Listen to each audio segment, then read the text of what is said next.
कशिश अभी भी दच की बाहों में सिमटी हुई थी और दच उसे अपनी बाहों में छुपाए बैठा हुआ था।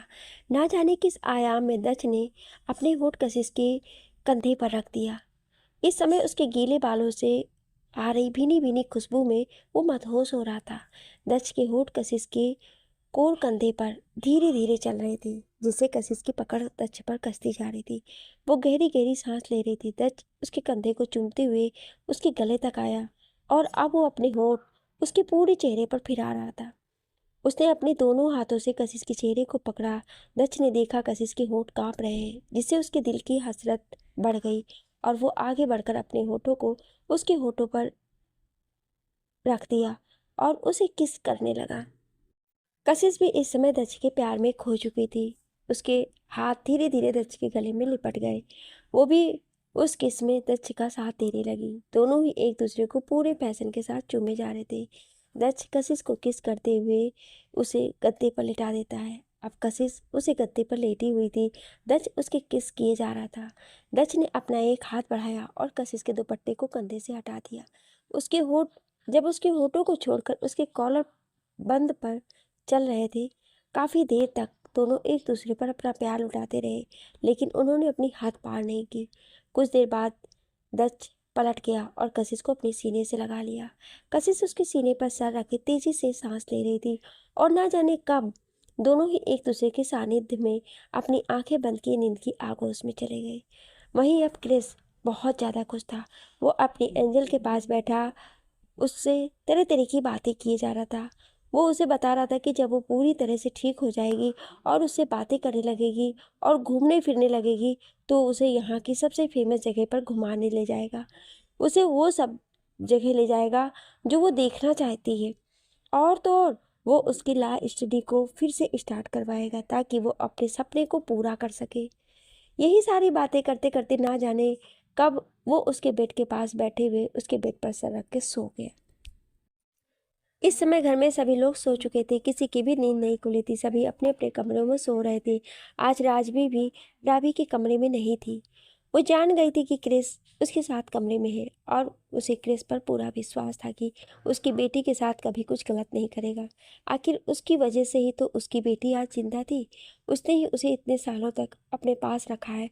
जब अपने पास अपने साथ रखकर उसने कभी उसके साथ गलत नहीं किया, तो अब वो कैसे कर सकता है। उनका क्रिस पर अटूट विश्वास था।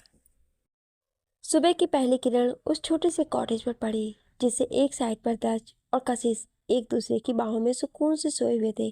कशिश अभी भी दच के साइन पर सर रखकर सोई थी और दच ने अपने बाहों में कशिश को कैद किया हुआ था, जिसे छोड़ते ही वो गायब हो जाएगी। रोशनी जैसे ही कशिश के चेहरे पर पड़ती है, वो कसमसा कर दच के साइन में अपना सर छुपाने लगती है और खुद को सही से एडजस्ट करके फिर से सो जाती है। लेकिन उसके हिलने से दच की नींद जरूर खुल गई थी। आंखें खोलते ही उसके सामने कशिश का मासूम सा चेहरा आता है, जिसे देखकर उसके चेहरे पर मुस्कान आ जाती है। तभी उसकी नज़र कशिश के गले पर पड़ती है, जहाँ पर कुछ लाल निशान थे। रात के उन हंसी पलों की गवाही दे रहे थे। उसे याद आ रहा था कि कैसे वो दोनों मधुसी में आगे बढ़ गए थे, लेकिन उसने खुद को रोक लिया। ये याद आते ही उसके चेहरे की मुस्कान बढ़ जाती है। वो कशिश के चेहरे को देखते हुए कहता है, जानता हूँ इतना विश्वास तुम्हारा है मुझ पर कि मैं आगे नहीं बढ़ता, तो तुम रोकती नहीं, और तुम्हारा यही विश्वास बनाए रखे मेरा काम है, जो मैं कभी टूटने नहीं दूंगा। ये वादा है मेरा। कुछ देर तक कशिश को शिद्दत से निहारने के बाद उसकी नज़र अपने फ़ोन पर गई। उसने देखा कि उसके आदमी वहीं आसपास हैं और उन दोनों को ढूंढ रहे हैं, तो वो कशिश को जगाने लगता है। कुछ ही देर में वो अपनी आंखें खोलती है तो उसके सामने दच का चेहरा दिखता है, जिसे देखकर वो शर्मा जाती है, क्योंकि उसे भी रात का मंजर याद आ जाता है। उसकी शर्माहट देखकर दच उसके कानों के पास जाके कहता है, बस कुछ दिन और, फिर ये शर्म नहीं रहेगी हमारे बीच। ये बोलकर वो उसके गालों को चूम लेता है, जिसे कशिश जल्दी से वहां से उठकर एक और चली जाती है। दच उसे देखकर कहता है, तुम चेंज कर लो, मैं बाहर हूँ, हमारे आदमी आ चुके हैं, घर भी निकलना है। ये बोल वो बाहर चलाता है। उसके जाने के बाद 10 मिनट बाद कशिश भी बाहर आती है। दोनों फिर साथ में घर निकलते आते हैं। पूरे रास्ते कशिश शांत थी, शायद वो अभी भी शर्मा रही थी। कुछ ही देर में घर पहुंच जाते हैं। घर जाकर उन्हें भी रावी के इम्प्रूवमेंट के बारे में पता चलता है, जिसे सुनकर दोनों ही खुश हो जाते हैं। फिर राज भी उन्हें बताती है कि कल से सभी रस्में स्टार्ट होने वाली हैं। तभी सेजल ने कहा, माँ क्या वो भी आ रही है? तो राजवी ने कहा, हाँ बेटा वो भी आ रही है। सेजल के ऐसा कहने पर विजय पूछता है, कौन? तो राजवी कहती, मेरी बहन है। वो भी कशिश को बहुत मानती है। हमारी अपनी बेटी और बेटे के साथ आ रही है, शाम तक पहुंच जाएगी। दक्ष का मेंशन खूबसूरती से सजाया जा रहा था। आखिर हो भी क्यों ना, क्योंकि आज तो दक्ष और कशिश की हल्दी थी। सभी चारों ओर घूम घूम कर तैयारी कर रहे थे। वहीं कशिश अपने कमरे में बैठी हुई थी। उसी के साथ सेजल और जिया भी बैठी थी। राजवी, नमन और विजय मिलकर सभी काम करवा रहे थे। क्रिस भी उनकी हेल्प कर रहा था। क्रिस अपने साथ रावी को भी ले आया था। वो रावी को हॉल में बिठाता है और उसके आसपास घूमकर ही सारा काम कर रहा था। उसके इस नेचर को देखकर सभी के चेहरे पर मुस्कान थी। वो सब काम कर ही रहे होते हैं कि तभी मेंशन के गेट से 3 शख्स की एंट्री होती है, जिनमें से एक 45 साल की औरत और एक 25 साल का लड़का और एक 23 साल की लड़की भी होती है। आइए जानते हैं इनके बारे में। रंभा जी राजवी की सगी बड़ी बहन है। इनका नेचर बहुत ही अच्छा है। ये कशिश को भी बहुत ज़्यादा मानती है। कशिश को कशिश को मारने के पीछे इनका सबसे बड़ा रीजन ये है कि कामनी इनकी भी सबसे अच्छी दोस्त हुआ करती थी, जिसकी परछाई इन्हें कशिश में नजर आती है। ये सेजल और रावी को भी मानती है, लेकिन कशिश से इनका कुछ ज़्यादा ही जुड़ाव है। सचिन, रंभा जी का बड़ा बेटा, ये एक बिजनेसमैन है। इसका कंस्ट्रक्शन में बहुत ही जाना माना नाम है, लेकिन ये भी दिल से बहुत ही अच्छा और सच्चा इंसान है। ये कशिश, सेजल और रावी को अपनी बहन की तरह मानता है और तीनों को समान रूप से प्यार देता है। राशि, रंभा जी की छोटी बेटी, लेकिन ये सबसे विपरीत है। इसको शुरू से ही कशिश से अलग तरह की चलन थी। कशिश इसे दिखने में सुंदर थी, इसलिए ये कशिश से हमेशा ही द्वेष रखती थी। इसकी कशिश की खुशियाँ इसे कभी भी हजम नहीं होती थी। ये हमेशा से उसका बुरा चाहती थी। जब कशिश का किडनैप हुआ था तो सबसे ज़्यादा यही खुश थी। इसने तो सभी से ये भी कह दिया था कि कशिश के साथ जो भी हुआ है बहुत अच्छा हुआ है, लेकिन रंभा जी ने इसे बहुत डांट लगाई थी। शुरू से ही ये हमेशा कशिश को नीचे दिखाने की कोशिश करती थी, लेकिन हमेशा रंभा की इसे डांट कर टाइट कर देती थी, जो इसके मन में कशिश के लिए जलन और भी ज़्यादा बढ़ा देती थी। जैसे ही तीनों लोग अंदर आते हैं, राजबीर उन सभी का स्वागत करके सभी को उनके कमरे दिखा देती है। रंभा जी और सचिन बहुत ज़्यादा थक चुके थे, इसलिए वो लोग आराम करने चले जाते हैं, क्योंकि शाम को हल्दी का फंक्शन भी उन्हें अटेंड करना था। वहीं राशि चारों तरफ अपनी आंखें बड़ी बड़ी किए देखे जा रही थी। दक्ष का मेंशन बहुत ही ज़्यादा लग्जरियस था। वो अपने हाथों में अपना मोबाइल लिए चारों तरफ देखती हुई जा रही थी। उसकी नज़र सामने से आ रहे दक्ष पर पड़ती है, जिसने इस समय एक बिजनेस सूट पहन रखा था और हाथों में मोबाइल लिए हुए कुछ बात करते हुए चला आ रहा था। दक्ष को देखकर राशि उस पर फ्लैट हो गई। वो दक्ष को एक टक खड़ी होकर देखे जा रही थी। वो तो अपनी साबुद्धि ही खो चुकी थी, लेकिन तभी उसकी नज़र एक और जाती है जहाँ से कशिश चली आ रही थी। कशिश ने इस समय एक येलो कलर का सूट पहन रखा था, जिसमें वो बहुत ही सुंदर लग रही थी। कशिश के चेहरे पर इस समय एक ना बयां करने वाली खुशी थी, और ये खुशी राशि से बर्दाश्त नहीं हो रही थी। लेकिन आगे का नज़ारा देखकर उसकी आंखों में खून उतर आया, क्योंकि दक्ष जो फ़ोन पर बात करते हुए जा रहा था, वो अपना फ़ोन कट करके कशिश के पास चला जाता है। कशिश जो अपनी चूड़ियों में फंसे अपने दुपट्टे को छुड़ाते हुए आ रही थी, वो एकाएक दक्ष के सामने आने पर हड़बड़ा जाती है। दक्ष उसके चेहरे को बहुत ही प्यार से देख रहा था। फिर वो अपना हाथ उठाकर उसके चेहरे पर बिखरी हुई लटों को उसके कान के पीछे करता है और उसके आंखों से काजल खोज कर उसके कान के पीछे लगाकर उसके कान के पास जाकर कहता है, बहुत खूबसूरत लग रही हूँ, किसी की नज़र न लगे। ये बोलकर वह उसके गालों पर किस करके वहां से चला जाता है। दक्ष की इस हरकत ने कशिश के चेहरे पर हया की लाली बिखेर दी। वो शर्म के कारण अपने कमरे में वापस चली जाती। बेचारी जिस काम के लिए आई थी वो काम भी नहीं कर पाई। राशि अपनी जलती हुई निगाहों से ये सब देख रही थी। उसने खुद से ही कहा, मुझे पहली बार कोई पसंद आया और उसे भी उसने मुझसे छीन लिया। अब मैं तुमसे तुम्हारी ये खुशी होगी वो तो सिर्फ मेरा ही होगा, उसे मैं तुम्हारे नहीं होने दूंगी। ये बोलकर वो अपने बालों की एक लट को लेकर अपनी उंगली में घुमाते हुए कहती है, अब तो आ गई हूँ। अब मैं तुम्हें तुम्हारी असली औकात दिखाऊंगी। बचपन से तुमने मुझे मेरा सब कुछ छीना है, अब मैं तुमसे तुम्हारी खुशी छीन लूंगी। वो हैंडसम तो सिर्फ और सिर्फ मेरा होगा। अब तुम देखती जाओ मैं तुम्हारा क्या हाल करूँगी। कशिश ये बोलकर वो एक टेढ़ी मुस्कान देती है और अपने कमरे की तरफ चली जाती है। जब दक्ष सीढ़ियों से नीचे आता है तो उसे विजय रोककर कहता है, कहाँ जा रहा है? तो दक्ष से उसे बताता है कि बहुत ज़रूरी काम से उसे जाना पड़ रहा है, वो 1 घंटे में वापस आ जाएगा। विजय उसे बार बार मना करता है लेकिन दक्ष ज़रूरी काम कहकर चला जाता है। लेकिन वो विजय से प्रॉमिस करता है कि वो समय से पहले पहुंच जाएगा। दक्ष घर से जा चुका था और कशिश अपने कमरे में वापस जा चुकी थी। दोनों ही एक दूसरे के एहसास में अभी भी डूबे हुए थे और ये बात उन दोनों के चेहरे की मुस्कान बता सकती थी। लेकिन दोनों इस बात से अनजान थे कि उनके प्यार को ग्रहण लगाने के लिए राशि उनकी जिंदगी में आ चुकी है। शाम का समय सभी लोग आज पीले रंग के कपड़ों में थे। राबी को कमरे में ही रखा गया था क्योंकि उसे इतने लोगों के सामने नहीं लाया जा सकता था, इसलिए वो अपने कमरे में ही थी। नीचे दक्ष पीले रंग के कुर्ते और सफ़ेद धोती में बैठा था। उसी के बगल में एक पाटा रखा गया था जहाँ कशिश को बैठना था, लेकिन अभी तक वो आई नहीं थी। सेजल एक जगह पर बैठी थी क्योंकि उसका ऐसे में ज़्यादा देर खड़ा रहना सही नहीं था। उसी के पास जिया भी, जिसने आज पीले रंग का फ्रॉक पहना था। उसके सर पर एक तियारा था, वो बिल्कुल प्रिंसेस लग रही थी। राजबी और अम्बा दोनों ही कशिश को लेने चली जाती हैं। सभी इधर उधर की बातें कर रहे थे, हल्का म्यूजिक चल रहा था। तभी वहाँ पर सभी लड़कों की नज़र एक और चली जाती है जहाँ पर राशि खड़ी थी, जिसने आज येलो कलर का लहंगा पहन रखा था जो कि बहुत ही ज़्यादा रिवीलिंग था। वो हाफ शोल्डर था और उसके लहंगे में एक बड़ा सा कट लगा था जिससे उसकी टांगे दिख रही थी। उसने एक मोटी मेकअप की परत अपने मुंह पर लगाई थी जिससे वो काफ़ी खूबसूरत लग रही थी। वो आज दक्ष को अट्रैक्ट करने के लिए इतना सज धज के आई थी। वो चलते हुए दक्ष के सामने खड़ी हो जाती है, उसके सामने झुककर कहती है, हेलो दक्ष जी, मैं राशि हूँ। मैं इसके आगे वो कुछ कहती उसके पहले ही दत्त उसे कहता है, हाँ मुझे पता है, कासू ने मुझे बताया था, अच्छा लगा आपसे मिलकर। ये बोलते हुए उसके ऊपर ज़्यादा ध्यान नहीं दे रहा था। वजह थी कि राशि ऐसे खड़ी थी जिससे उसकी क्लीवेज शो हो रही थी, जो दत्त को उस पर से नज़र फेरने को मजबूर कर रहा था। उसे गुस्सा आ रहा था क्योंकि वो समझ गया था कि राशि क्या करना चाहती है। राशि आगे कुछ कहती है कि उसे दत्त के चेहरे पर एक मुस्कान दिखती है। जब वो उसकी नज़र का पीछा करती है तो उसकी नज़र सीढ़ियों से आ रही कशिश पर जाती है जिसके दोनों ओर रंभा जी और राजबी जी थी। कशिश ने इस समय एक येलो कलर का प्रिंटेड लहंगा पहना हुआ था, उसके साथ फ्लावर ज्वेलरी पहनी हुई थी। उसने मेकअप के नाम पर बस बिंदी, काजल और लिपस्टिक लगाई हुई थी।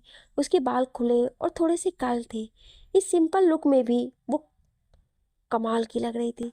दक्ष तो उससे नजर ही नहीं हटा पा रहा था। सिर्फ वही नहीं, वहां मौजूद बाकी सभी जो अब तक राशि को देख रहे थे वो सभी कशिश को देखने लगे थे। ये महसूस कर राशि की मुट्ठियां गुस्से से कस गईं। आखिर कशिश की यही खूबसूरती तो उसकी नफरत की कारण थी। उसने खुद से कहा, ये लड़की हमेशा अपनी खूबसूरती का जाल सब पर फेंक कर मेरी अटेंशन ले लेती है। देखना एक दिन मैंने तुम्हारा सब कुछ छीन ना लिया तो मेरा नाम भी राशि नहीं। ये बोल वो वहां से दूसरी ओर चली जाती है। कशिश को लाकर दक्ष के बगल में बैठा दिया गया था। फिर पंडित जी ने कुछ मंत्र पढ़े। उसके बाद उन्होंने दक्ष को फिर कशिश को हल्दी लगाई और कहा, अब आप सब भी हल्दी लगा सकते हैं। सबसे पहले राजबी जी आई और दक्ष को हल्दी लगाई, फिर उसकी जूठी हल्दी कशिश को लगाई। उसके बाद राजबी, नमन जी, विजय और सेजल ने भी हल्दी लगाई। उसके बाद सचिन ने भी दोनों को हल्दी लगाई। जब वो कशिश को हल्दी लगा रहा था तो उसने उसके सर पर हाथ रखकर कहा, मेरी प्यारी बहन, तुझे दुनिया की सबसे ज़्यादा खुशियाँ मिले। मेरे सारे सुख तेरे और तेरे सारे दुख मेरे। ये बोल उसने उसके माथे को आत्मीयता से चूम लिया। उसका ये प्यारा सा नेचर कशिश के चेहरे की रोग को बढ़ा गया। राशि एक मुस्कान के साथ दक्ष को हल्दी लगाने आगे बढ़ती है। तभी कूदती फांती जिया आई और ढेरों सारी हल्दी लेकर उसने दक्ष के पूरे चेहरे पे लगा दिया। उसकी इस हरकत से सभी मुस्कुरा दिए। तभी राशि गुस्से से आगे आई। उसने जिया का हाथ पकड़कर एक और करके कहा, तुम्हें तमीज नहीं है क्या जो ऐसे कर रही हो? तुम हो कौन और क्या तुम्हारी माँ ने तुम्हें कुछ सिखाया नहीं है? असल में राशि नहीं जानती थी कि जिया कौन है। वो दक्ष को हल्दी के बहाने छूना चाहती थी, लेकिन जिया के आगे आ जाने से वो अपना गुस्सा संभाल नहीं पाई और उस पर अपना गुस्सा दिखाने लगी। उसकी बात सुनकर जिया की आंखों में आंसू आ गए। वो सुबकने लगी। राशि को और गुस्सा आ गया। उसने उसे एक और धक्का दे दिया। जिया गिरती उसके पहले ही दच ने जाकर उसे पकड़ लिया और अपनी गोद में उठा लिया। जिया ने दच को देखकर कहा, स्मार्टी, ये आंटी गंदी है, इन्होंने जिया को डांटा। ये बोल वो उसके गले लगकर रोने लगती है। दच अब तक जो जिया को देख रहा था वो गुस्से से राशि को घूरने लगता है। अब तक सभी लोग राशि और जिया के पास आ गए थे, कशिश भी। दच को ऐसे देखकर राशि भी डर जाती है। वो कुछ कहते उसके पहले ही सचिन ने आकर राशि को गुस्से से अपनी ओर घुमाया और कहा, तुम्हारा दिमाग खराब हो गया? तुम एक बच्चे से ऐसे कैसे बात कर सकती हो? तुम उसके मैनर की बात कर रही थी, तुम्हारा मैनर कहाँ गया? राशि कहती, ओ प्लीज भाई, आप एक अनजान लड़की के लिए मुझे ऐसे नहीं बोल सकते हैं। उसकी बात पर दच कहता है, वो अनजान नहीं है, इस घर की बच्ची है, विजय और सेजल की बेटी है और मेरी जान है। और तुमने मेरी जान को रुलाने की कोशिश की है, तुम्हारी इतनी हिम्मत। सभी जानते थे कि दच के लिए जिया क्या मायने रखती थी। कशिश ने उसे पाला था, लेकिन वो सभी की जान थी। दक्ष के मुंह से ये सुनकर राशि हैरान हो जाती है। वो कुछ कहती है उसके पहले ही रंभा जी आकर कहती है, यही माफ़ी मांगो बच्चे से। उसकी बात पर राशि कुछ कहती है उसके पहले ही रंभा जी गुस्से से कहती है, मैंने कहा माफ़ी मांगो। राशि एक बार सबको देखती है, फिर गुस्से से जिया की ओर देखकर कहती है, मुझे माफ़ कर दो जिया। ये बोलकर वो वहाँ से चली जाती है। उसके जाने के बाद विजय कहता है, कोई नहीं, हम प्रोग्राम आगे बढ़ाते हैं। ये बोल वो दक्ष से जिया को अपनी गोद में बैठा लेता है और दक्ष को अपनी जगह बैठा देता है। सभी लोग उन दोनों को हल्दी लगाते हैं। फंक्शन बहुत अच्छे से खत्म हुआ। राजवी ने दक्ष और कशिश को नहाने के लिए कमरे में भेज दिया। कशिश जैसे ही कमरे में आती है, कोई उसे पकड़कर दरवाजे से लगा देता है। जब वो सामने देखती है तो शॉक्ड हो जाती है। कशिश अभी भी अपनी आंखें बड़ी बड़ी किए सामने देखे जा रही थी, जहां कोई और नहीं बल्कि दक्ष खड़ा था। दक्ष के चेहरे पर इस समय एक गहरी मुस्कान थी। कशिश उसे देखकर कहती है, आप यहाँ क्या कर रहे हैं? किसी ने आपको यहाँ देख लिया तब क्या होगा? आप जल्दी से यहाँ से जाइए। आप यहाँ आए कैसे? कशिश एक टक बोले जा रही थी, तभी दक्ष ने उसके होठों पर अपनी एक उंगली रखकर उसे खामोश करा दिया और कहा, यार तुम कितना बोल रही हो? कोई देख कर आए या ना आए, लेकिन तुम्हारी आवाज़ सुनकर जरूर आ जाएगा। अब चुप रहना, मैं जो करने आया हूँ करने दो। कशिश अपनी पलकें बार बार झपकाकर उसे देखे जा रही थी। इस समय वो बहुत ही क्यूट लग रही थी। दक्ष ने उससे कहा, अब मैं अपना हाथ हटा रहा हूँ, चुप रहना, ओके? उसकी बात पर कशिश अपना सिर हाँ में हिला देती है। दक्ष उसके मुंह से अपना हाथ हटाता है और कहता है, अब मैं वो करने वाला हूँ जो मुझे करना है। ये बोल वो कशिश का चेहरा अपने हाथों में भरकर उसके करीब आने लगता है। कशिश जब दक्ष को अपने करीब आते देखती है तो अपनी आंखें बंद कर लेती है। उसके होंठ कांपने लगते हैं। दक्ष जब कशिश को ऐसे देखता है तो मुस्कुरा देता है। तभी कशिश को फील होता है कि दक्ष ने अपना गाल उसके गालों से रगड़ा है। फिर दूसरे गाल पर भी उसने ऐसा ही किया था। कशिश अपनी आंखें झट से खोल देती है। वो पागल तो कुछ और ही सोच रही थी। वो दक्ष की ओर देखती है जो उसे ही देख रहा था। दक्ष ने कहा, जब तक मैं तुम्हें हल्दी नहीं लगा देता तब तक हमारी हल्दी पूरी कैसे होती है ना? उसकी बात सुनकर कशिश अपना सर नीचे कर लेती है। वो अपना चेहरा दक्ष से छुपा रही थी, क्योंकि वो नहीं चाहती थी कि दक्ष उसका चेहरा देखे जो शर्म से लाल हो चुका था। तभी उसे अपने कानों के करीब दक्ष की सांसें महसूस होती हैं। दक्ष उसके कानों में मदहोश कर देने वाली आवाज़ में कहता है, मैं तो इसलिए आया था, लगता है तुम कुछ और ही समझ बैठी थी। अब तो कशिश का मन हो रहा था कि वो भाग जाए और कहीं छुप जाए। दक्ष उसके चिन को पकड़कर ऊपर उठाता है और उसके होठों पर अपने होठ रख देता है। कशिश की आंखें इस एहसास से ही बंद हो जाती हैं। उसके हाथ दक्ष के गले के चारों ओर बंध जाते हैं। काफ़ी देर तक दक्ष उसे किस करता रहा। जब उसे एहसास होता है कि कशिश को सांस लेने में प्रॉब्लम हो रही है, तब जाकर वो उसके होठों को आज़ाद कर देता है। दक्ष और कशिश दोनों को ही सांस तेज चल रही थी। दोनों के सर एक दूसरे से जुड़े थे। दक्ष ने कशिश के लाल हो चुके चेहरे को देखकर कहा, वैसे मैं ये करने तो नहीं आया था, लेकिन तुम्हारे दिल की ख्वाहिश को कैसे ना पूरा करता। कशिश जब दक्ष के मुँह से ऐसा सुनती है तो वो शर्मा कर उसके गले लग जाती है। दक्ष भी मुस्कुराकर उसे अपने आगोश में भींच लेता है। वहीं राशि अपने कमरे में गुस्से से इधर उधर घूम रही थी। वो खुद से कहती, कशिश तुम खुश नहीं रह सकती। हमेशा से सबने तुम्हें मुझसे ज़्यादा अहमियत दी। स्कूल कॉलेज में तुम्हारे कारण कोई मुझे देखता नहीं था। सभी लड़के तुमसे दोस्ती करना चाहते थे। मेरा सगा भाई भी तुम्हें मुझसे ज़्यादा मानता है। तुमने हमेशा मुझसे मेरे हक छीना है। अब मैं तुमसे तुम्हारी सबसे बड़ी खुशी तुमसे दक्ष को छीन लूँगी। मैं तुम्हारी शादी उससे कभी नहीं होने दूँगी। अगर दक्ष की बीवी कोई बनेगी तो सिर्फ मैं ही बनूँगी। मैं बनूँगी मिसेज राशि दक्ष ओबेरॉय। ये बोल वो जोर जोर से हंसने लगती है। राशि को देखकर लग रहा था जैसे वो कोई पागल है, लेकिन उसके चेहरे की हंसी खतरनाक की। अब वो क्या करने वाली है ये तो वही जान सकती थी, या फिर आने वाला समय। घर में सभी लोग काफ़ी थक गए थे, इसलिए सभी लोग नहाकर अपने कमरे में खाना खा लेते हैं। सभी सो रहे थे, लेकिन कोई था जिसकी आंखों में नींद नहीं थी, और ये था हमारा क्रिस, जिसे राजवी जी ने कुछ दिनों तक रावी से दूर रहने को कहा था, क्योंकि वो नहीं चाहती थी कि उसकी बहन के आगे रावी का सच आए, या फिर उसके साथ रावी और क्रिस को लेकर कोई सवाल। क्रिस भी उनकी बात मान गया था, क्योंकि उसके लिए भी उसकी एंजल पहले प्रायोरिटी थी। लेकिन अब उसे रावी को देखने का मन कर रहा था। बेचारा कुछ नहीं कर सकता था, इसलिए मन मार कर उसे किसी तरह से सोना ही पड़ा। अगले दिन फिर से भागम भाग शुरू हो गई, क्योंकि आज कशिश की मेहंदी और संगीत दोनों था। दोपहर में मेहंदी और शाम में संगीत था। पूरा मेंशन ग्रीन और पिंक फ्लावर में सजाया हुआ था। सेजल ने एक ग्रीन कलर की साड़ी पहन रखी थी, वहीं जिया ने एक ग्रीन कलर का फ्रॉक पहन रखा था। घर के सभी जेंट्स ग्रीन कुर्ते और पैजामे में थे। सभी लेडीज ने ग्रीन साड़ी या लहंगा पहना हुआ था। तभी राजीवी जी कशिश को लेकर आती है, जिसने ग्रीन कलर का मल्टी कलर में लहंगा पहना हुआ था। उसके बालों की एक साइड चोटी की गई थी, जिस पर फूलों का गजरा लगा था। कशिश को देखकर सभी के चेहरे पर मुस्कान आ जाती है, यहीं सिर्फ एक को छोड़कर। अब ये तो आप सभी जानते होंगे कि किसके चेहरे पर। कशिश को लेकर वहां पर स्टेज पर बने एक सोफे पर बैठाया गया, जिसके बगल में दक्ष भी बैठा था, जो अब तक कशिश को ही देख रहा था। मेहंदी आर्टिस्ट ने कशिश के हाथों और पैरों पर मेहंदी लगाना शुरू किया। दक्ष ने मना कर दिया, लेकिन सबके कहने पर उसने अपने दोनों हाथों पर कशिश का बस नाम लिखवा लिया। दक्ष ने अपने हाथ पर सिर्फ कशिश का नाम ही लिखवाया और कुछ नहीं।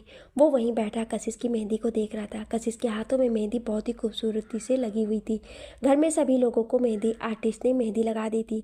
राशि ने भी अपने हाथ में मेहंदी लगवाई थी, जिससे उसने दक्ष का नाम लिखवाया था। वो उस डिजाइन को देखकर खुश हो रही थी कि अचानक से उसका पैर उसकी ड्रेस में फंस गया। वो गिरती उसके पहले ही सचिन ने उसे पकड़ लिया।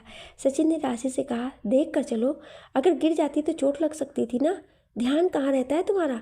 उसकी बात पर राशि कहती है, भाई वो तो मैं ये बोल, जब वो अपनी मेहंदी की ओर देखती है तो उसका चेहरा बिगड़ जाता है, क्योंकि जहाँ पर उसने दक्ष का नाम लिखा था वो खराब हो गया था। ये कह सकते हैं कि दक्ष का नाम ही मिट गया था। राशि का ये देखकर उसका गुस्सा बढ़ गया। कुछ ही देर में सभी की नज़र कशिश पर जाती है, जिसकी मेहंदी इतनी अच्छी रची थी कि सभी मुस्कुरा रहे थे। राशि ने जब कशिश की मेहंदी देखी तो उसका चेहरा जलन से भर गया। उसके हाथ के बीच में दक्ष का नाम बहुत ही खूबसूरती से लिखा गया था। राशि ने उसे देखकर खुद से कहा, अगर मेरे हाथ पर दक्ष का नाम नहीं हो सकता तो मैं इसे तुम्हारे हाथ पर भी नहीं रहने दूंगी। ये बोल वो खुन्नस में कशिश को देखे जा रही थी। तभी उसकी नज़र एक वेटर पर पड़ती है, जो जूस लेकर वहाँ से गुजर रहा था। उसे देखकर वो एक स्माइल करती है और उससे एक जूस का गिलास लेकर कशिश के पास जाने लगती है। वो उसके पास जाकर कहती है, कशिश तुम कब से ऐसे ही बैठी हो, एक काम करो, ये जूस पी लो, तुम्हें ये अच्छा लगेगा। कशिश को सच में इसकी ज़रूरत थी, लेकिन इसलिए वो हाँ में सर हिला देती है, जिसे सुनकर वो उसकी ओर बढ़ जाती है। वो अपने पैरों को ट्विस्ट करती है जानबूझकर, और गिरने का नाटक करते हुए उस जूस का गिलास कशिश के हाथों पर गिरा देती है। लेकिन जब वो सामने देखती है तो उसका चेहरा बिगड़ जाता है, क्योंकि समय रहते ही क्रिस ने सामने आकर ऐसा होने से बचा लिया था। अब जूस उसके ऊपर गिर गया था। राशि को देखकर क्रिस कहता है, अगर तुम्हें चलना नहीं आता तो पहले चलना सीख लो। मैं कब से देख रहा हूँ, तुम बस गिरती ही जा रही हो। क्रिस की बात सुनकर राशि का चेहरा गुस्से से लाल हो जाता है और वो वहाँ से चली जाती है। कुछ देर बाद दक्ष अपने हाथों से कशिश को खाना खिलाता है। ऐसा सभी आदमियों ने किया था। सभी अपनी अपनी वालियों को खाना खिला रहे थे। सेजल ने मेहंदी नहीं लगाई थी, क्योंकि प्रेगनेंसी की वजह से उसे मेहंदी की स्मेल अच्छी नहीं लग रही थी, इसलिए उसने नहीं लगाई थी। वहीं रावी के कमरे में क्रिस सबसे छुपते छुपाते आता है और उसके सामने बैठकर कहता है, सॉरी एंजल, क्या करूं, घर में इतने लोग आए हैं कि मुझे तुमसे मिलने पर रोक लगा दी गई है, लेकिन देखो ना मैं आ गया, और पता है मैं क्या लाया हूँ। ये बोलकर वो अपने हाथ के पीछे से एक मेहंदी की कोन आगे करता है, फिर कहता है, तुम्हारी सबसे प्यारी बहन की शादी है और तुम मेहंदी नहीं लगाओगी। ऐसा कैसे हो सकता है? फिर वो रावी को सही से बैठाता है, फिर अपने हाथ से वो रावी के हाथ पर मेहंदी लगाने लगता है। क्रिस की ड्राइंग बहुत अच्छी थी, इसलिए उसे ज़्यादा मेहनत नहीं करनी पड़ी। उसने ज़्यादा कुछ नहीं लगाया, बस उसके एक हाथ पर एक प्यारी सी एंजल की डिज़ाइन बना दिया और उसमें मेरी एंजल लिख दिया, और दूसरे हाथ में उसने अपना और रावी का नाम ले लिया। लेकिन ऐसे लिखा था कि कोई भी देखता तो उसे रवि ही दिखता, ना कि क्रिस, क्योंकि उसने अपने नाम को एक डिजाइन का रूप दे दिया था। उसके बाद वो रावी के माथे पर एक किस करके वहाँ से चला जाता है, ये कहकर कि वो फिर आएगा। क्रिस चला जाता है, लेकिन रावी उसके जाते ही अपनी आंखों के हाथ पर डालती है। उसमें अब इतनी इम्प्रूवमेंट हो गई थी कि वो हाथ हिला देती थी और सभी की बातें समझ भी जाती थी। उसके चेहरे पर एक हल्की सी मुस्कान आ जाती है। क्रिस और रावी को इस बात की भनक भी नहीं थी कि उन दोनों को किसी ने देख लिया है और उनके इस प्यार भरे मोमेंट को अपने फ़ोन में रिकॉर्ड भी कर लिया है। वो कोई और नहीं बल्कि राशि थी। वो उसे देखकर खुद से कहती, तुमने मेरे इंसल्ट की है ना, अब देखो मैं क्या करती हूँ। ये बोल वो जहरीला मुस्कान करके चली जाती है। नीचे मेहंदी का फंक्शन भी अच्छे से हो गया। कशिश अपने कमरे में आराम कर रही थी और दच अपने कमरे में वीसी के थ्रू एक मीटिंग अटेंड कर रहा था। ये मीटिंग एक डॉक्टर से थी। दच ने एक एक्सपर्ट को हायर किया था रावी के इलाज के लिए और उसी की मीटिंग में वो था। कुछ देर बाद दच ने अपना लैपटॉप बंद किया और खुद से कहा, अब बहुत जल्दी रावी ठीक हो जाएगी और कशिश के साथ साथ सभी का इंतज़ार ख़त्म होगा और सबसे ज़्यादा मेरे क्रिस का। ये बोल वो मुस्कुरा देता है। राजबी जब रावी के कमरे में आती है तो वो हैरान हो जाती है, क्योंकि रावी तो सो रही थी लेकिन उसके हाथों में बहुत ही प्यारी सी मेहंदी लगी थी, जिसे देखकर राजबी समझ जाती है कि वो काम किसका होगा। ये देखकर मुस्कुरा देती है। उन्हें इस बात पर बहुत खुशी होती है कि कोई ऐसा भी हो सकता है जो उसकी बच्ची के बारे में सब कुछ जानने के बाद और उसके इस हालत में भी उसे इतना प्यार और सम्मान देता है। राजबी जब रावी के हाथ पर एंजल का डिज़ाइन देखती है तो उसे अपनी एक बात याद आ जाती है। रावी हमेशा कहती थी कि वो कभी शादी नहीं करेगी, क्योंकि जैसे उसके पापा उसे प्यार करते हैं दूसरा कोई नहीं कर सकता है। उसकी बात पर राजवी ने उसे कहा था कि एक दिन उसकी ज़िंदगी में कोई ऐसा होगा जो उसे किसी एंजल की तरह प्यार करेगा। उसे ये बात आज याद आ जाती है और वो खुद से कहती है, मुझे नहीं पता था कि मेरी इस बात को भगवान ने मान लिया और मेरी बच्ची की ज़िंदगी में सच में कोई ऐसा भेज दिया जो उसे एंजल ही मानता है। ये बोल वो अपनी आंखों में आई नमी को साफ करके रावी के पास जाकर सो जाती हैं। रात के समय सभी डिनर टेबल पर बैठे थे, तभी क्रिस भागते हुए आता है और सभी से कहता है, सॉरी सॉरी मुझे लेट हो गया, मैं थोड़ा एक ज़रूरी मीटिंग में था। ये कहकर वो बैठ जाता है। उसकी बात पर राशि एटीट्यूड से कहती है, ज़रूरी मीटिंग में था या किसी के साथ अकेले टाइम स्पेंड कर रहे थे? राशि की ये बात सुनकर सभी घर वाले राशि की ओर देखने लगते हैं।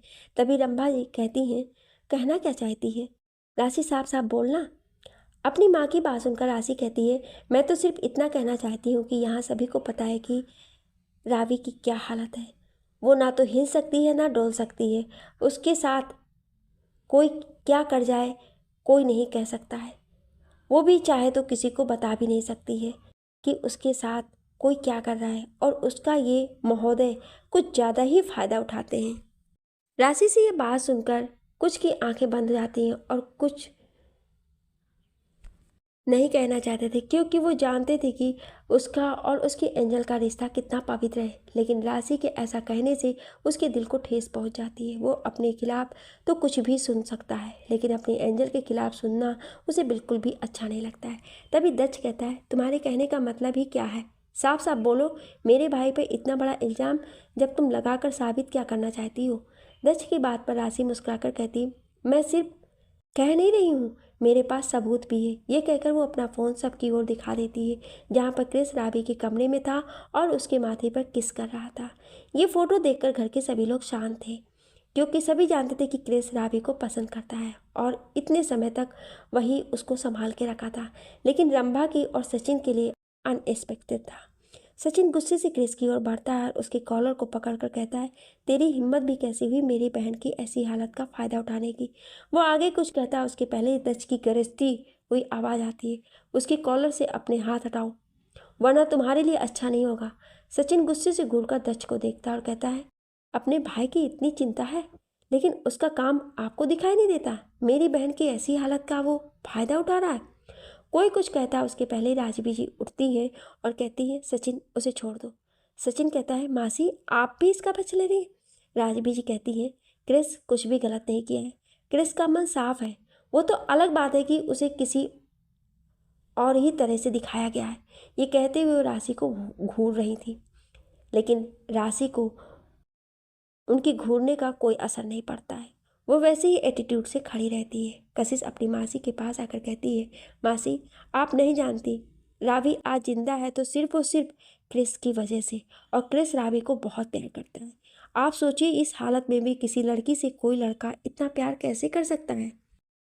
उसने कभी भी रावी के साथ अपनी हदें पार नहीं की। वो उसे बहुत ज़्यादा प्यार करता है, लेकिन कभी उसने उसके साथ कुछ भी गलत करने की नहीं सोची है। उसने उसकी जान बचाई है। इतने समय तक उसने ही उसे संभाला था। हम सबके लिए तो वो मर चुकी थी, लेकिन वो क्रिस ही था जिसने उसे बचाया था, और डॉक्टर के मना करने के बाद भी वो अपनी कोशिश से जारी रखा, और उसकी वजह से ही आज रावी में इम्प्रूवमेंट शुरू हुई है। उसके मन में कुछ भी गलत नहीं है। वो रावी को बहुत रिस्पेक्ट देता है, और हम सब उनके रिश्ते को रिस्पेक्ट देते हैं। इसको किसी भी गलत नज़रिए से देखना सही नहीं होगा। कशिश की बात से सचिन और अंबाजी शांत हो जाते हैं। सचिन क्रिस की ओर देखकर कहता है, आई एम सॉरी ब्रो, लेकिन मैं अपनी बहन। उसकी बात पर क्रिस कहता है, तुम्हें सॉरी कहने की ज़रूरत नहीं है। तुम्हारी जगह पर कोई भी भाई होता तो यही करता। लेकिन मैं अभी भी कहता हूँ कि मैं कभी भी रावी को गलत नज़र से नहीं देखा। उसके लिए मेरे दिल में जितना प्यार है उतना ही रिस्पेक्ट भी है। मैं सिर्फ और सिर्फ उसके ठीक होने का इंतज़ार कर रहा हूँ, ताकि अपने इंतज़ार को ख़त्म कर सकूँ और उसे पूरी रीति रिवाज से अपनी पत्नी का दर्जा दे सकूँ। ये कहकर वो शांत हो जाता है। सभी शांत होकर खाना खाने लगते हैं, लेकिन तभी दच राशि की ओर देखकर कहता है, तुम रावी के कमरे में क्या कर रही थी? और अगर ऐसा कुछ भी था तो तुम्हें इस तरह से फ़ोटो खींचकर सबके सामने तमाशा बनाने की क्या ज़रूरत थी? राशि जो अपने प्लान के नाकामयाब होने पर खुलने से बैठी हुई थी, वो जब दच की बात सुनती है तो वो घबरा जाती है। उसे लगता है कि अब सब उसके ऊपर बरसने लगेंगे। तभी वो इनोसेंट फेस बनाकर कहती है, वो मुझे लगा कि वो उसके साथ कुछ गलत करने वाले हैं। इसके आगे वो कुछ कहती, तभी दच कहता है, अगर तुम्हें ऐसा लग रहा था वो उसके साथ कुछ गलत करने वाला है तो एक बहन होने के नाते तुम्हें जाकर उसे रोकना चाहिए, ना कि उसकी फ़ोटो खींचकर सबके सामने उसकी इज्जत का तमाशा बनाना चाहिए था। सचिन भी उसे दच की बात पर हामी भरते हुए कहता है, हाँ राशि, तुम्हें ऐसा नहीं करना चाहिए था। एक बहन होने के नाते अगर तुम्हें वो सब गलत लग रहा था, तुम्हें उसे रोकना चाहिए था, कि इस तरह से तमाशा खड़ा करना चाहिए था। राशि की मुट्ठियाँ गुस्से से कस जाती हैं। वो सचिन की ओर देखकर कहती है, आई एम सॉरी भाई, मेरी गलती है, मुझे ऐसा नहीं करना। वहाँ से उठकर चली जाती है। उसके जाने के बाद सभी खाना खाकर अपने अपने कमरे में चले जाते हैं। सभी अपने कमरे में जाकर आराम करने लगते हैं, लेकिन राशि गुस्से से इधर उधर टहलती रहती है। तभी उसके फ़ोन पर एक कॉल आता है। उसे उठाकर कहती है, क्या हुआ, काम हुआ कि नहीं? उधर से एक आवाज़ आती है। फिर वो कहती है, वेरी गुड, तुम्हें तुम्हारे पैसे मिल जाएंगे। ये कहकर वो फ़ोन रख देती है और एक जहरीली मुस्कान के साथ कहती है, कल होगा एक धमाका। So sorry my dear sister Kashish, लेकिन तुम्हारी शादी दच से नहीं होगी। उसकी दुल्हन तो सिर्फ मैं ही बनूंगी। अब देखते जाओ मैं क्या करती हूँ। ये कहकर पागलों की तरह हंसने लगती है। दच की मेंशन की रौनक आज देखते बन रही थी। बहुत ही खूबसूरती से सजा हुआ था। ऐसा लग रहा था जैसे स्वर्ग से राजा इंद्र का महल धरती पर ला दिया गया है। हॉल में बड़े से बड़ा बिजनेसमैन और नेता, यहाँ तक के एक्टर एक्ट्रेस भी मौजूद थे। सभी यहाँ दच की शादी के लिए आए थे। दच मंडप में बैठा हुआ था। वो इस समय किसी राजा की तरह लग रहा था। उसने एक क्रीम और मैरून कलर की शेरवानी पहन रखी थी। उस पर मोतियों की माला और सर पर सेहरा। वहाँ मौजूद सभी लड़कियाँ दच के चार्म में खुद को भूलने से रोक नहीं पा रही थी, लेकिन अब कुछ नहीं हो सकता था। उन सभी लड़कियों को कशिश के भाग्य से ईर्ष्या हो रही थी। दच मंडप में बैठा बेसब्री से कशिश का वेट कर रहा था। वहीं घर के सभी लोग वहां पर मौजूद थे। रावी की व्हील चेयर को क्रिस पकड़े खड़ा था। कुछ ही देर में वर पूजा खत्म होने के बाद पंडित जी ने कन्या को बुलाने को कहा। उनकी बात सुनकर राजबी और अंबाजी कशिश को लेने चली गई। वहीं कशिश अपने कमरे में बैठी हुई थी। वो सामने आईने में अपना अच्छ देख रही थी। दच के मैचिंग का उसने लहंगा पहन रखा था। उस पर उसका दुल्हन वाला श्रृंगार उसकी सुंदरता में चार चांद लगा रहा था। तभी उसके कमरे में की खुलने का आवाज़ आता है। कशिश आईने से ही अपने पीछे खड़े इंसान को देखती है, लेकिन वो कुछ ऐसा देखती है उसकी आंखें बड़ी बड़ी हो जाती हैं। कुछ देर बाद जब रंभा जी और राजवी उसके कमरे में आती हैं तो उन्हें कशिश बेड पर घूंघट ओढ़े बैठी मिलती है। वो दोनों उसे लेकर अपने साथ चल देती हैं। दच के साथ साथ सभी की नज़र सीढ़ियों पर पड़ती है जहाँ कशिश राजवी और रंभा जी के साथ आ रही थी। दच को थोड़ी मायूसी दिखती है क्योंकि वो जानता था कि अब जब तक फेरे नहीं हो जाते वो कशिश का चेहरा नहीं देख सकता था। कशिश को लेकर उसके बगल में बैठा दिया जाता है। दच के बगल में बैठी कशिश को देखकर न जाने क्यों लेकिन दच को अजीब लगता है। वो खुद से कहता है, जब भी कासू मेरे करीब आती है तो मेरे दिल में अजीब सी हलचल होती है, लेकिन आज ऐसा क्यों नहीं हो रहा है।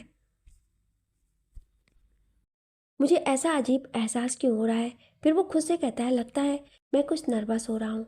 आखिर अब पूरे हक से वो मेरी हो जाएगी। वैसे तो वो पहले भी मेरी थी, लेकिन अब बिना किसी झिझक के हम अपने रिश्ते को अपना सकते हैं। ये सब सोच कर ही अंदर खुशी महसूस हो रही थी, लेकिन उसे अजीब सी घबराहट भी हो रही थी, जैसे कोई अपना मुसीबत में हो। पंडित जी मंत्र पढ़ रहे थे, तभी वो दच से कुछ मंत्र पढ़वाते हैं। अचानक से दच का ध्यान कशिश के हाथों पर जाता है। उसकी आंखें हैरानी से बड़ी हो जाती हैं। उसे कल रात का सीन याद आने लगता है। फ्लैशबैक। रात के समय दच अपने कमरे में अपनी कबर्ड में एक गिफ्ट रख रहा था जो उसने कशिश को फर्स्ट नाइट पर देने के लिए कहा था। तभी उसकी नज़र एक धागे पर पड़ती है जिसमें एक मोती लगा था। उसे देखकर वो खुद से कहता है, ये मैं कासू को देना ही भूल गया। एक काम करता हूँ, अभी दे देता हूँ, वैसे भी सब अभी तक सो गए होंगे। ये बोल वो उस धागे को लेकर अपने कमरे से बाहर आता है तो उसे कोई नहीं दिखता है। फिर भी वो बहुत ही सावधानी से कशिश के कमरे की ओर बढ़ जाता है। वो देखता है कि कशिश सो चुकी है। उसका ध्यान उसकी मेहंदी की ओर जाता है जो बहुत ही गहरी चढ़ी थी। दच उसके पास बैठकर उसके चेहरे को ध्यान से देखने लगता है। कशिश के चेहरे पर उसकी कुछ लटें आ रही थी जिन्हें वो अपने हाथों से पीछे कर देता है। अपने चेहरे पर किसी की ठंडी उंगलियां महसूस करके कशिश की नींद टूट जाती है। वो जब अपने सामने देखती है तो उसे दच का हैंडसम फेस दिखता है जिससे उसकी आंखें खुल जाती है। कशिश उठकर कहती है, आप? दच ने तुरंत उसके मुंह पर हाथ रख दिया और कहा, क्या कर रही हो? अगर किसी ने सुन लिया तो सामत आ जाएगी। उसकी बात पर कशिश उसका हाथ मुंह से हटाती है और कहती है, आप यहाँ इस वक्त? उसकी बात पर दच कहता है, कुछ ज़रूरी काम था। कशिश ने कहा, क्या काम? तो दच ने उसे वो धागा दिखाया और उसे कशिश के हाथ में बांधते हुए कहा, इसे चाहे जो हो जाए अपने हाथ से नहीं निकालना।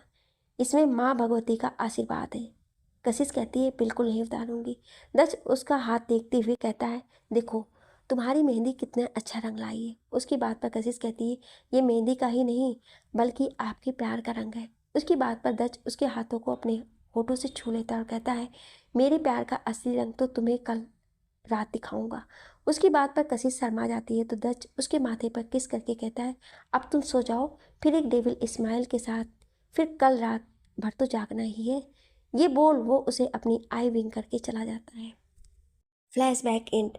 दच ये याद करके अचानक से कशिश का हाथ पकड़ लेता है। सभी इस बात से हैरान हो जाते हैं, लेकिन आगे की बात सुनकर सभी और भी ज़्यादा हैरान हो जाते हैं क्योंकि दच कहता है, कौन हो तुम और कहाँ है मेरी कासू? तभी राजवी कहते हैं, दच बेटा ये आप क्या कर रहे हैं? यही तो कशिश है। लेकिन तभी दच कहता है, ये मेरी कासू नहीं है। ये बोल वो झटके से उसका घूंघट उठा देता है और उसका चेहरा देखकर सभी शॉक्ड हो जाते हैं। आखिर कौन है घूंघट के पीछे? आखिर ऐसा क्या हुआ और कहाँ गई कशिश? क्या किया राशि ने उसके साथ? और क्या राशि अपने मकसद में कामयाब हो पाएगी? जानने के लिए सुनिए अगले भाग में। और हाँ, कल जिद्दी प्यार का रिश्ता कहानी का अंतिम भाग रहेगा, तो आप लोग सुनना बिल्कुल भी मत भूलिएगा। Thank you.